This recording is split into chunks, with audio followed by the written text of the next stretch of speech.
आंसू खून रोकने की दवाई का डॉक्टर बन गया, दवाई बन गई, पर आंसू रोकने की दवाई और आंसू रोकने का डॉक्टर नहीं बना। खून रुक गया, आपने गोली ले ली, आपने फिटकरी लगा ली, डॉक्टर ने सलाह दे दी, कोई केमिकल लगा दिया, पर आंसू कहाँ रुक रहे साहब? आंसू नहीं रुक सकते। आंसू रोकने की दवाई गोविंद है, वैद्य है। बने आयो वैद्य गोपीनाथ बनवारी। कभी आप भजन सुनते हो कि वह एक दिन गोपीनाथ नाम का वैद्य बन के आया, स्वयं बनवारी। बने आयो गोपीनाथ वैद्य बनवारी। उसने तो देखो सब किया, कभी चूड़ी बेचने आ गया, कभी दही लूटने आ गया, कभी मटकी फोड़ने आया, कभी चित चोरने आ गया, आया तो है। तो सबसे चुनिंदा बात आपके मन में लगे कि गोवर्धन महाराज का कोई भोग लगा दे, कोई पहाड़ बना दे, वह सब बहुत अच्छा विषय है, हम उत्सव मनाएं। पर एक चीज का ध्यान रखना कि दीपावली के दूसरे दिन गोवर्धन महाराज की पूजन होती है। आप कैसे ही करो, चाहे कैलेंडर बना के करो, मट्टी रखे करो, गोबर का बनाओ, अपने घर नहीं बन सके तो पड़ोसी घर जाओ, पर एक दिन मानना कि जिस दिन गिरिराज जी की पूजन बंद हो गई उस दिन 100 साल तक पानी नहीं बरसेगा। ये अगस्त नाम के महात्मा का उनको श्राप है। धीरे धीरे वह समाहित हो जाएगा। इसलिए सबसे अच्छी बात गिरिराज जी की हम कथा सुने और उनकी परिक्रमा दें, सेवा करें। कभी दर्शन करने का सौभाग्य मिल जाए तो इस बात की गठान लगाना कि द्वापर में और कलयुग के बीच में कोई प्रलय नहीं हुआ है। इसलिए 84 कोस की भूमि, यमुना जी, गिरिराज जी का पर्वत, ये तीनों कृष्ण जी के समय के ही है। ये बड़ी अच्छी बात है। इसलिए हम आपसे किया करते हैं कि सांप की कांचुली से आप अनुभव करते हो कि यहाँ सांप आया था। आप बड़ी बड़ी फैक्ट्रियों के सामान उपयोग करते हो, खाली उसकी सील लग जाए तो आप मानते हो कि ये। अब आपसे कोई पूछ ले कि आपने फैक्ट्री मालिक को पहचानते हो क्या, फैक्ट्री देखी क्या? ना हमने फैक्ट्री देखी है ना मालिक को देखा, पर हम इच्छा रखते हैं कि हमको कंपनी का माल मिले, खाली नाम पे है।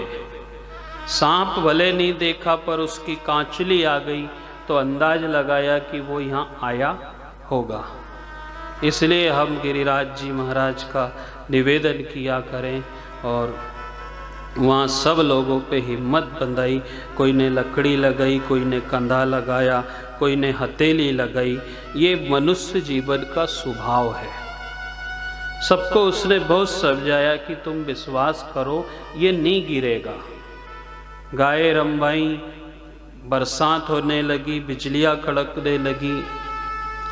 वहाँ जाकर के स्वयं ने इस उंगली पे उस पर्वत को उठाया और समाज के सामने ये शिक्षा दी उन्होंने कि बहुत बड़ी विपत्ति भी पड़े और ईश्वर का साथ है तो धर्मो रक्षति रक्षित है। बैसाखी और लंगड़े का उदाहरण है।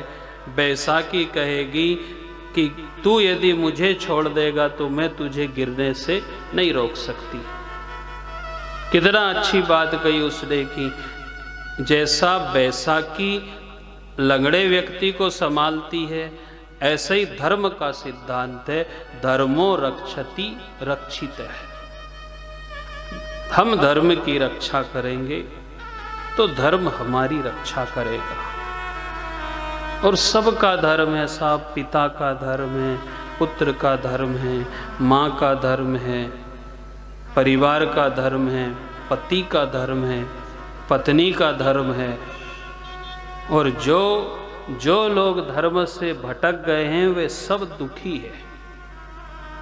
इसलिए आपसे कहें कि धर्म जो है, धर्म हमारा कैसा है कोख का बालक है, गोद का नहीं है। आपकी गोद में और वह आप थक गए, हाथ दुखियाए, आपके गोदी दुखियाई, तो आप दूसरे को दे दोगे कि थोड़ी देर तू ले ले। पर कोख का बेटा बेटी थोड़ी बदलाया जाता है, ये थोड़ी बदला है कि किसी को लगा कोख में कष्ट है, तकलीफ है, इतना समय हो गया, कितना सगा है, पर मुश्किल से कभी कभी हमने कोई सुन लिया कि देवकी के यहाँ गर्भ का कर्षण हो गया, किंतु सब जगह नहीं हुआ। आप जर्जरा से लालच के पीछे हम धर्म छोड़ देते हैं, ईश्वर को छोड़ देते हैं। सब अपने धर्म पे रहो। राम जी ने सब छोड़ा, माता पिता परिवार पत्नी भाई, पर धर्म कहाँ छोड़ा। और आज के समय हम इसलिए भी दुखी हैं कि देखो विडंबनाएं हो गई हैं, खाते हैं तो पचता नहीं है, कमाते हैं तो बचता नहीं है। पेट में गैस, घर में जाओ तो गैस की लड़ाई,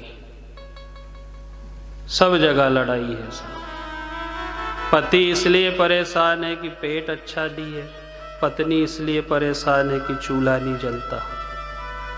सब तो है, देखो दो ही रोना है। जिससे कहो साहब बहुत अच्छी कमाई हो रही है, पर दिखता नहीं। खाते हैं तो पचता नहीं है, कमाते हैं तो बचता नहीं, खूब आता है। इसलिए नहीं दिखता कि हमने सबने धर्म छोड़ दिया, नियम छोड़ दी।